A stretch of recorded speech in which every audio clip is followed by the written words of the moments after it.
What's up, good people? Mark Holmes here, and as always, I want to say thank you all for watching, commenting, subscribing, and being part of the Joe Blue Sports Report. Without you guys, as well as you ladies, you know that this literally does not work. We have some breaking news. Da-da-dun, da-da-dun. Damn, Gina. I hope you guys join us Sunday, 6 o'clock Eastern. My man Jay Tuck, he's big time on Twitter and is getting bigger on YouTube, has got the brainchild of getting together all of us cowboy YouTubers. We got my man Long Nation, we got Fox Lombardi, we got Skywalker Steel, we got Big Game James, we got West Coast, among others, man. He putting it all together for the live stream to end all live streams as we get ready to kick off training camp, because we talking about practice now, y'all. We talking about practice, and it's now time to shift gears from all of the bullshit talk. It's now time to actually talk about what's going on the field. We're actually going to be talking about players, guys showing up and they're on the pup list because they're still rehabbing, like Michael Gallup and things. Who's going to be looking good? Battles in practice. Of course, there's going to be practice. Oh my God, Dak had 2 interceptions in practice. Or, oh my God, this guy is looking, great and everything else. And there's going to be the camp battles. Of course, there'll be the Jerry Jones press conference. We're here. We're opening up practice now and everything else. So we have all of that stuff that's going to be going on.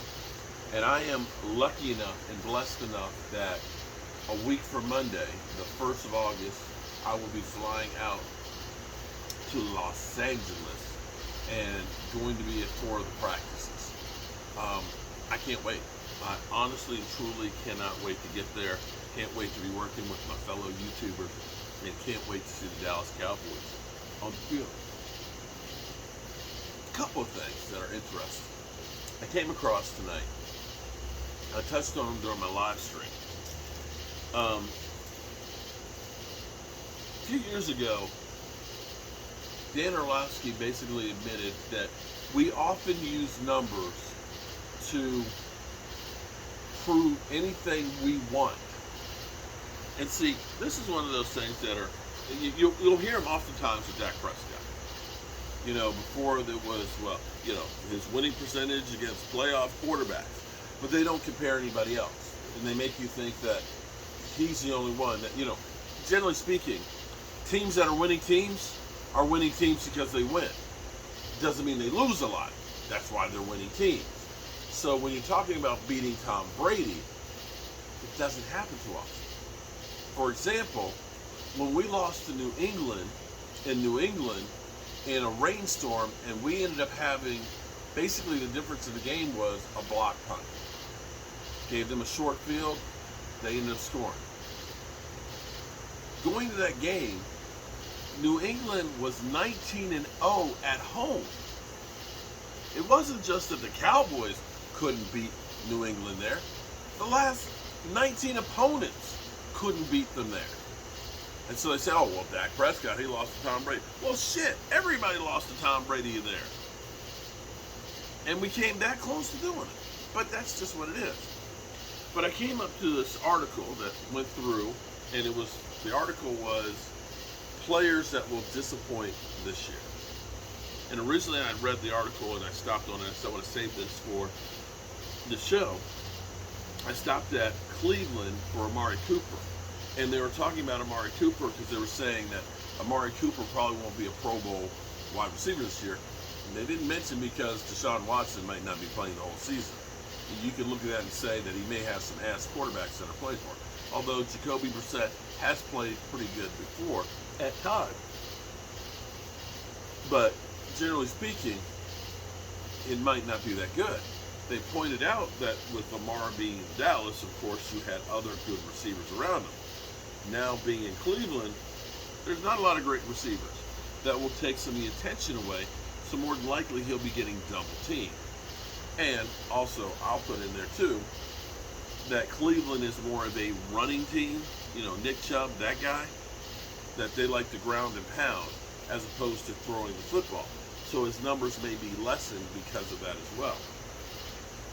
And then I realized during the live stream that who they had for the Cowboys was Zeke Elliott.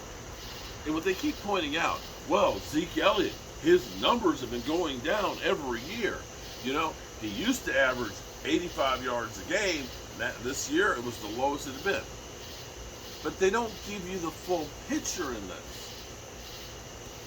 You do understand that for a multitude of reasons, the numbers have been down the last year. 2020, he was averaging only 4 yards a carry.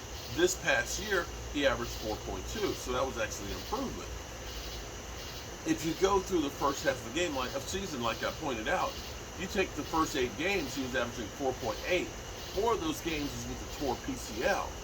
Before the torn PCL, he was averaging 5.3 yards a carry and was on pace for 1,400 yards. Now, back in 2020, you do realize we lost our starting tackle, Lyle Collins, in training camp. We lost Tyron Smith 2 games in. You lose both your starting tackles. I don't care who you put behind that line. They weren't going to do great. So I don't know that you can really use that as a sample size. And now, you have a Tony Pollard who's there. Because they'll go through, his receiving numbers have been down. He only averaged 17 when he used to average 20. Yeah, because we're using Tony Pollard more. We're splitting time between the two of them. It doesn't mean that he's down. You're actually keeping him fresher, hopefully, as the games go on, to be able to kind of pound and go in. Which means he's taking more of the short yardage, the tough yardage between the tackles. They're taking Tony Pollard and they're using him more outside. And so this is the dynamics that you don't get from those. They're taking the numbers and saying, Zeke Elliott, he's just done. To the point where they make you think that Zeke Elliott shouldn't be on a football field. Let me give you an example. As bad as last year was for Zeke Elliott, as people are talking about, forget that he had a torn PCL. Let's just say he was completely healthy and he had the season that he had last year, which was 4.2 yards carry, 1,000-yard season. We signed Darren McFadden, okay, who for 3 years in a row, before he came to Dallas, averaged 3.9 yards a carry.